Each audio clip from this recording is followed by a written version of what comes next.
के कोचिंग संस्थानों ने गुणवत्तापूर्ण शिक्षा को हर नागरिक के मौलिक अधिकार से एक विशेष अधिकार बना दिया है। चिंतित माता पिता की नजरों में ये कोचिंग संस्थान पैसा छापने की मशीन बन गए हैं, जो छात्रों और अभिभावकों की असुरक्षाओं पर गिद्ध दृष्टि लगाए हुए हैं। नजर को बदला जाए तो नजारे तक बदल जाते हैं, सोच को बदला जाए तो सितारे भी बदल जाते हैं। कश्तियों को बदलने की जरूरत नहीं होती, केवल दिशा को बदलने से किनारे अपने आप बदल जाते हैं। एक ऐसे ही दिशा की कमी आज हमारी कोचिंगों में साफ महसूस की जा सकती है। आज जिस जगह को माननीय प्रधानमंत्री जी ने विद्या की काशी कही है, वो मणिकर्णिका घाट बन चुकी है महोदय, वो मणिकर्णिका घाट बन चुकी है। बच्चों के पास आत्महत्या के अलावा और कोई चारा बचा ही नहीं है, वो करेंगे क्या? किसी अर्जुन को श्रेष्ठ साबित करने के लिए हर युग में एकलव्य का अंगूठा कटाया गया है। अंगूठे तो आज भी कट रहे हैं और अब द्रोणाचार्यों ने दुर्बलता को कानून बना दिया है। भारतवर्ष में आजादी के पश्चात धर्म और शिक्षा के व्यवसायीकरण हो गया है। शिक्षा अगर दान देने की वस्तु है तो उसका व्यवसायीकरण क्यों? कोचिंग इंस्टीट्यूट्स की अलग सेंटर्स में अलग फीस क्यों? हमें जरूरत है मजबूत नियम बनाने की, ताकि यह कोचिंग संस्थान पारदर्शी रूप से संचालित हो और छात्रों की भलाई को प्राथमिकता दे। विश्वास किया भी जाए तो कैसे किया जाए जब सरकार के स्कैम की लिस्ट ही इतनी लंबी हो कि एक नई वेब सीरीज तक बनाई जा सके। अगर गवर्नमेंट इतनी स्ट्रांग हो सकती थी, then why the change to CBSE to NT? CBSE have taken a lot of steps. They have conducted an entire re-NEET because of 44 boys. आज के कोचिंग संस्थानों ने गुणवत्तापूर्ण शिक्षा को हर नागरिक के मौलिक अधिकार से एक विशेष अधिकार बना दिया है। चिंतित माता पिता की नजरों में ये कोचिंग संस्थान पैसा छापने की मशीन बन गए हैं, जो छात्रों और अभिभावकों की असुरक्षाओं पर गिद्ध दृष्टि लगाए हुए हैं। आपको यह जान के हैरानी होगी कि हमारे देश के प्रतिष्ठित कोचिंग संस्थानों में 120 से भी ज्यादा छात्रों के लिए केवल एक अध्यापक नियुक्त होता है। क्या यह पर्याप्त है? साथियों, याद रखिए, संघर्षों के साए में इतिहास हमारा पलता है। जिस और जवानी चलती है उस और जमाना चलता है। हमें जरूरत है मजबूत नियम बनाने की, ताकि यह कोचिंग संस्थान पारदर्शी रूप से संचालित हो और छात्रों की भलाई को प्राथमिकता दे।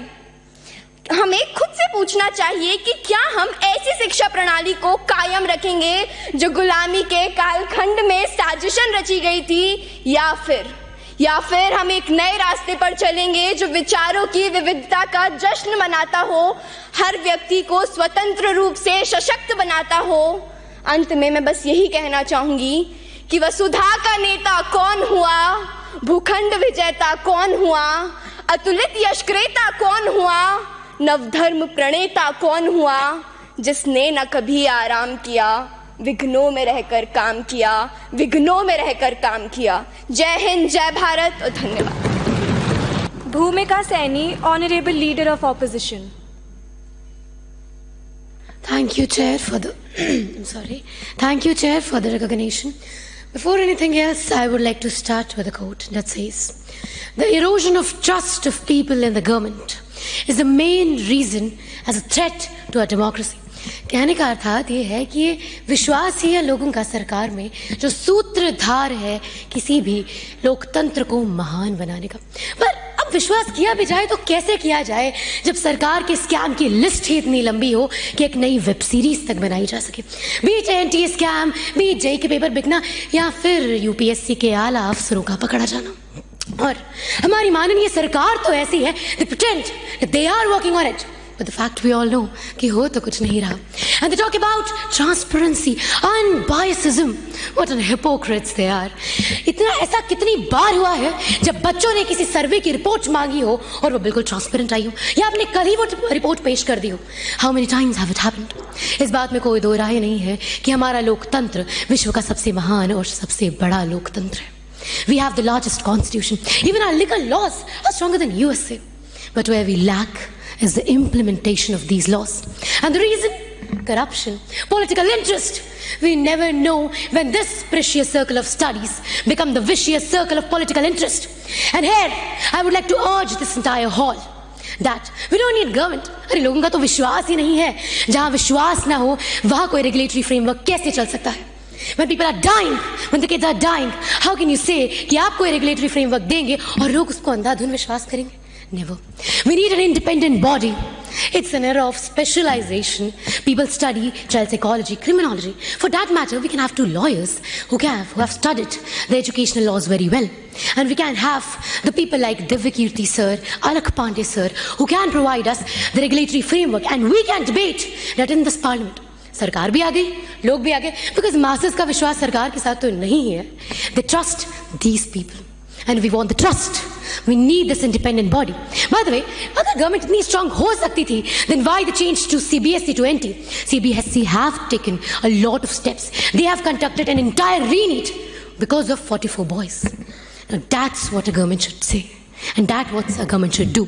ना कि केवल झूठे वादे करना, क्योंकि ये तो सदियों से होते आ ही रहे. आपका अनबायसिज्म हम जानते हैं, आपका अनबायसिज्म हम पहचानते हैं. At the end, I would like to urge to the government that please, once again, please appropriately mention child health in your guidelines and focus on the child welfare, quality education over money and your political interest, just enrollment and literacy. This is all we need. And as an opposition leader, देखिए मैं भी आप पे विश्वास नहीं करती, तो लोग तो क्या ही करेंगे. लोगों का विश्वास पाने के लिए चीजों को सही करना पड़ता है. बातें और वादे नहीं किए जाते, उन वादों को पूरा भी करना पड़ता है. ये बच्चों की जिंदगी है, कोई मजाक नहीं जिनके साथ हम खेलें. और आपके रेगुलेटरी फ्रेमवर्क्स के लिए we are very sorry. Please work on them and have an independent body which people trust, not your vicious cycle of money, sir. Thank you. एक और स्टूडेंट ने की आत्महत्या. A 16-year-old JEE student attempted suicide in Kota. हम सब सोचते होंगे इसने सुसाइड अपनी स्टडी प्रेशर्स के लिए की होगी, लेकिन इसके पीछे जिसका हाथ है उन्हें हम कुछ नहीं बोलते. कोचिंग सेंटर्स, जी हाँ, coaching centres. In spite of knowing the error in the functionality of these coaching centers, we do not say against anything. महोदया, भारतवर्ष में आजादी के पश्चात धर्म और शिक्षा के व्यवसायीकरण हो गया है. शिक्षा अगर दान देने की वस्तु है तो उसका व्यवसायीकरण क्यों? कोचिंग इंस्टीट्यूट्स की अलग सेंटर्स में अलग फीस क्यों? The classes in these coaching centers have been divided on the basis of the students' intelligence level. Brilliant students have been taught by excellent faculties and receive concession in their fees, whereas the average students are taught by average faculties and have to pay higher fees. ऐसा भेदभाव क्यों? जब सब students का एक ही लक्ष्य है तो उनमें भेदभाव क्यों करते हैं? Male practices have occurred. IIT Kanpur में मीटिंग 7 बजे से लेकर 7:30 बजे तक चली और उसके पश्चात ही ये घोषित किया कि IIT का पेपर कैंसिल है. मीटिंग पेपर लीक की वजह से हुई थी. पेपर लीक एक कोचिंग इंस्टीट्यूट के एक्स्ट्रा क्लास में लीक की गई थी. ऐसे कोचिंग इंस्टीट्यूट्स के वजह से हमारे दूसरे बच्चों का रैंक एंड स्कोर्स अफेक्ट होता है. Yet we don't speak against them. The coaching centers should be monitored by the government officials. The coaching centers teach only core subjects to them, whereas the students have to appear for other languages as well. Coachings को ये लगता है कि वो उन्हें entrance test के लिए तैयार कर रहे हैं, लेकिन उनकी 12th का क्या? उन्हें अपने सिलेबस में रीजनल लैंग्वेजेस भी ऐड करना चाहिए. The coaching centers have unplanned schedules with the students studying for 18 hours a day, 7 days a week with no time for leisure.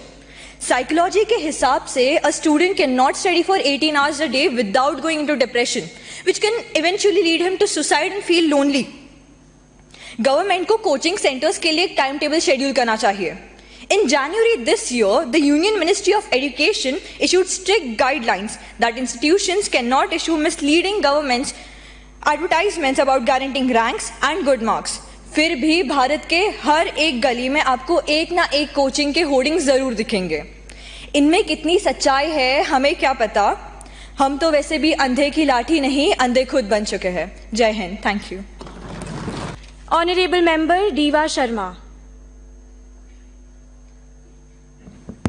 Start now. किसी अर्जुन को श्रेष्ठ साबित करने के लिए हर युग में एकलव्य का अंगूठा कटाया गया है. अंगूठे तो आज भी कट रहे हैं और अब द्रोणाचार्यों ने दुर्बलता को कानून बना दिया है. Greetings to the members of the House. Even today we witness instances where individuals have to give up their potential akin to Eklavya's sacrifice. But this time it's due to organizational corruption, biased schemes, paper leaks and the mishandling of laws by modern day Dronacharyas. Between 2019 and 2021, more than 36,000 students have died by committing suicide, and that is not a small number. Upon seeing this, our government decided to wake up from its sweet slumber and gave us the 2024 regulatory coaching guidelines. However, they've missed the mark with this one, and let's see how. Firstly, the guidelines state at multiple places that there is undue stress or academic pressure on coaching-going students. Let's look at some numbers, shall we? For an exam like NEET, there are 25 lakh students competing for just 50,000 seats. For an exam like JEE, there are 14 lakh aspirants vying for 14,000. So no, I disagree with the government on this premise that even though coachings may create pressure on students, one of the major reasons for stress in their life is the limited number of government college seats. A simple solution involves increasing the number of seats available, but our government has not paid heed to that either. A new regulation in the guidelines state that no student below the age of 16 can enroll in private centers. However, what we are forgetting, ladies and gentlemen, is that preparation for higher competitive exams like UPSC, JEE or NEET isn't done overnight. It takes time and efforts of early foundational courses, but with such provisions, we're robbing the younger generation of beautiful opportunities. Honorable member, kindly conclude your speech. India's education system is severely underfunded, with most states just allotting 2.5 to 3.2% of their GDP to education, which is far below the Kothari Commission's recommended 6%. So I urge the government to finally start investing more in building better infrastructure and teacher skills. Honorable member Tejaswa Vashisht. Thank you, Speaker Madam. Madam, नजर को बदला जाए तो नजारे तक बदल जाते हैं, सोच को बदला जाए तो सितारे भी बदल जाते हैं, कश्तियों को बदलने की जरूरत नहीं होती, केवल दिशा को बदलने से किनारे अपने आप बदल जाते हैं। एक ऐसे ही दिशा की कमी आज हमारे कोचिंग में साफ महसूस की जा सकती है। ऑनरेबल चेयर, एस्टीम्ड मेंबर्स, ना चोर हार्यम ना च राज्य कार्यम ना भ्रात भाज्यम न च भारकारी व्ययी कृते वर्धते एवं नित्यम विद्याधनम सर्वदम प्रधानम. Education is something that cannot be stolen, cannot be taxed. The more you spend, the more it becomes, the more you share, the more it expands. इतनी बड़े इन्वेस्टमेंट होने के बाद भी अगर हमारे बजट का केवल 10% इसकी ओर खर्च करा जाता है तो जनाब ये सोचने वाली बात है। मुद्दे की बात पर आते हुए, मान लो आप अपना एडमिशन कराने जाओ, 2 महीने तक आप जमकर स्कॉलरशिप टेस्ट की तैयारी करते हो और मैं फीस में 30,000 रुपए बढ़ाकर आपको 30,001 रुपए की स्कॉलरशिप दे दूं। सर, ये आपका केस नहीं, this is the case of 60% students in India. We need upfront fee disclosures. We need clear refund policies and regular audits. बात करते हैं अलार्मिंग मेंटल हेल्थ इश्यूज की। एक जमाना था, श्रीमान टीकाराम जूली साहब ने भी यही कहा कि हम उम्मीद करते हैं कि वापस से युवावस्था में आते। लोग कहते हैं अगर हम भी अगर बच्चे होते तो आराम से खेल कूद तो पा रहे होते। पर सर, आज वही 56% बच्चे डिप्रेशन का शिकार हो चुके हैं। 60% बच्चों के पास मेंटल हेल्थ सपोर्ट नाम की चीज नहीं है। ये कंसर्निंग नहीं है। चलो इक्विटेबल एक्सेस की बात करते हैं। मान लो आपकी तबीयत भगवान ना करे बट खराब हो जाए, आप फल लेने जाओ, सेम दाम में आपको मिलते हैं दवाई वाले सड़े हुए फल, वहीं दूसरे स्वस्थ इंसान को मिलते हैं सबसे बेस्ट क्वालिटी के ऑर्गेनिक फल। सुनकर अजीब लगा, पर ये सवाल हम तब क्यों नहीं पूछते हैं जब सेम कोचिंग में 2 बच्चे सेम फीस भरते हैं, एक को टॉप बैच एक को लोअर बैच में डिवाइड कर दिया जाता है।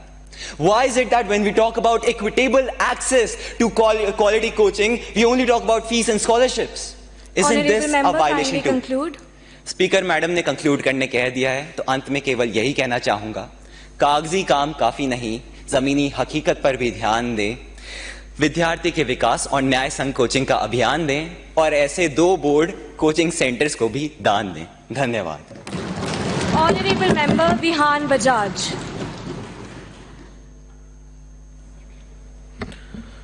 सभापति महोदय को मेरा नमस्कार।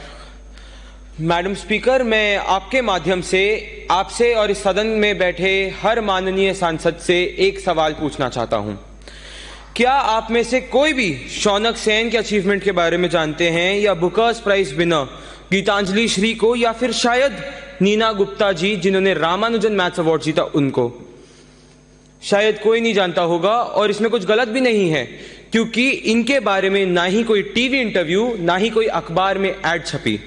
पर हाँ, हम सब जानते हैं कि कौन से आईएएस कोचिंग का बैच कब से शुरू हो रहा है और कितनी % स्कॉलरशिप ऑफर हो रही है।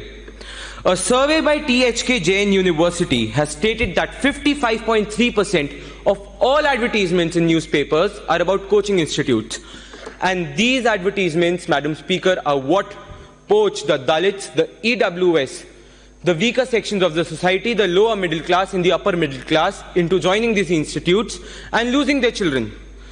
आज जिस जगह को माननीय प्रधानमंत्री जी ने विद्या की काशी कही है, वो मणिकर्णिका घाट बन चुकी है महोदया, वो मणिकर्णिका घाट बन चुकी है। बच्चों के पास आत्महत्या के अलावा और कोई चारा बचा ही नहीं है, वो करेंगे क्या? Chairperson ma'am, I agree that the budding coaching institutes are just because of the failed Indian education system, and we have no choice. We can't eradicate them because they provide employment to 1 lakh people and generate an annual revenue of 58,000 crore rupees. But surely the government should take some steps to regulate this. I appreciate the government's efforts on the coaching institute policy which they produced, but are they enough? And the answer is absolutely not. And this is not just by me, by the Delhi High Court Justice D. Murugan son.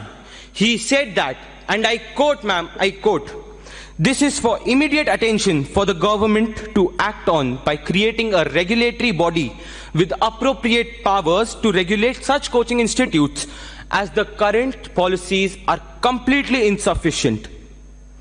Moreover, ma'am, the new coaching policy has no mention to ensure transparency. I request the government to add this point to their policy also. The child to psychologist ratio currently in Indian coaching institutes are either 100:1 or maybe 150:0 at some places. सभापति महोदया, मैं कोई बड़ा परम ज्ञानी तो नहीं, पर हाँ, मेरे तजुर्बे से मुझे 2-4 सुझाव जरूर देने हैं माननीय मुख्यमंत्री और उनकी कैबिनेट को। पहला तो गवर्नमेंट को एक स्टैट्यूटरी बॉडी एस्टैब्लिश कर देनी चाहिए किसी एक्ट के माध्यम से या एजुकेशन पॉलिसी में अमेंडमेंट के माध्यम से, ताकि इन कोचिंग इंस्टीट्यूशनों पर रेगुलेशन रखा जाए। इसके साथ ही मैं उनसे अनुरोध करूंगा कि एक चाइल्ड हेल्पलाइन नंबर और एक एक्स्ट्रा लैंग्वेज लर्निंग पॉलिसी भी इंट्रोड्यूस करवाई जाए कोचिंग इंस्टीट्यूटों में। चेयरपर्सन मैम, आज बात विपक्ष या पक्ष की नहीं, देश के हित, युवा, अभिमान और सम्मान की है। मैं उचित मंत्रालय और सरकार से अनुरोध करूंगा कि मेरी बातों पर विचार विमर्श करे और देश के लिए उचित निर्णय ले।